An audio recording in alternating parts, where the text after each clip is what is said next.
The first book in the Bible is called Genesis. And we're going to look closely at the first page of the book of Genesis. It's a carefully crafted narrative about God creating and ordering the whole cosmos. Okay, let's check it out. Now, the opening line of the whole Bible is, "In the beginning, God created the skies and the land." Now, your Bible translation might say the heavens and the earth. In biblical Hebrew, the word for heaven refers simply to the sky above. And the word for earth does not mean globe, but rather the land. The ground below us. Right. This line is summarizing what's going to happen in the following narrative, which starts in the next line. And it reads, "Now the land was wild and waste." This phrase rhymes in Hebrew. The land was tohu vavohu, which means unordered and uninhabited.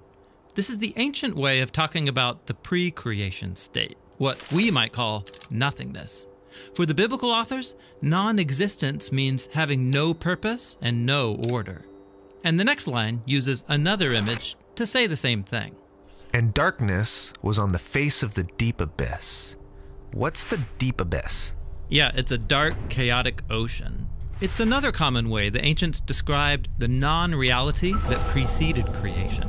Now, here's where things start to get interesting, because in the midst of those dark waters, God is present. And the Spirit of God was hovering over the face of the waters. The Hebrew word for God's Spirit is ruach, which can refer to wind or breath or God's invisible presence. So you can't see it, but God is present in the darkness, ready to bring order so that life can flourish. Yes, and this ordering happens in a series of 6 days. Each day begins with the phrase, "And God said," and then ends with the phrase, "And there was evening and morning." Yeah, every day addresses those problems introduced in verse 2, that there's no order and no inhabitants. So on days 1 through 3, God splits apart that unordered darkness into 3 ordered realms. Then, on days 4 through 6, God fills the uninhabited wasteland with creatures. Interesting. Let's see how that works. Okay, so the first realm of order begins with light on day 1. Ah, yes. Let there be light. This is God's own glorious light that fills and contains the darkness as he separates day from night.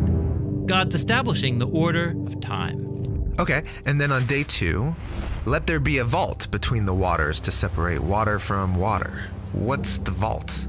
In the ancient culture of the biblical authors, the sky was perceived as a solid dome that holds back waters. God's depicted here as splitting the chaos waters in half, above and below, which creates the realms of the sky and the seas. And then on day 3, let the waters under the sky be gathered into one place and let dry ground appear. God is establishing the realm of the land, and it emerges out of the chaotic waters. And then there's a bonus creative act on day 3.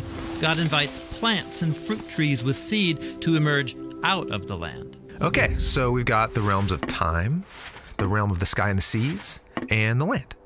And they all have order. Right. Now, it's time to go back and fill these realms of days 1 through 3 with inhabitants. This is what happens on days 4 through 6. So in day 4, let there be lights in the vaults of the sky. God installs these lights, the sun, moon, and stars, as signs and symbols that reflect God's own light. He gives them his own royal power to separate day and night. Then on day 5, let the waters swarm with living creatures, and let birds fly above the land. Yeah, these are the creatures that live in the waters below, and those that fly near the waters above. Then finally on day 6, let the land produce living creatures. They emerge up out of the ground to live on the land.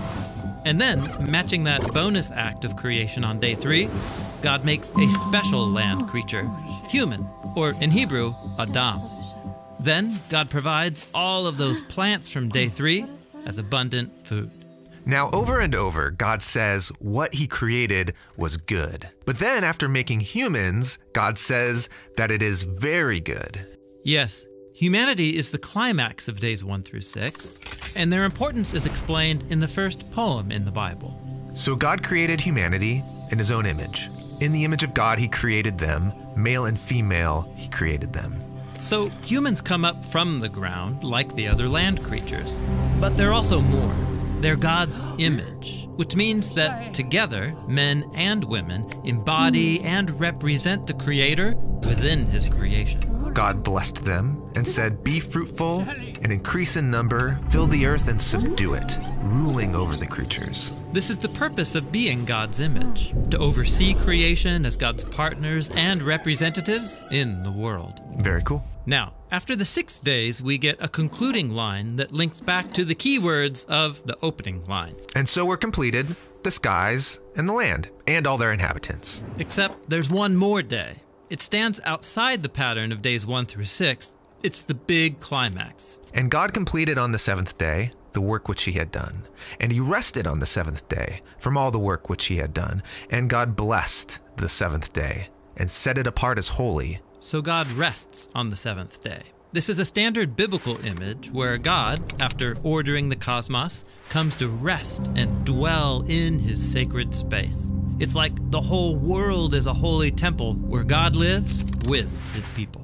Now that phrase, "there was evening and morning," it doesn't appear on day 7. That's right. The seventh day has no end.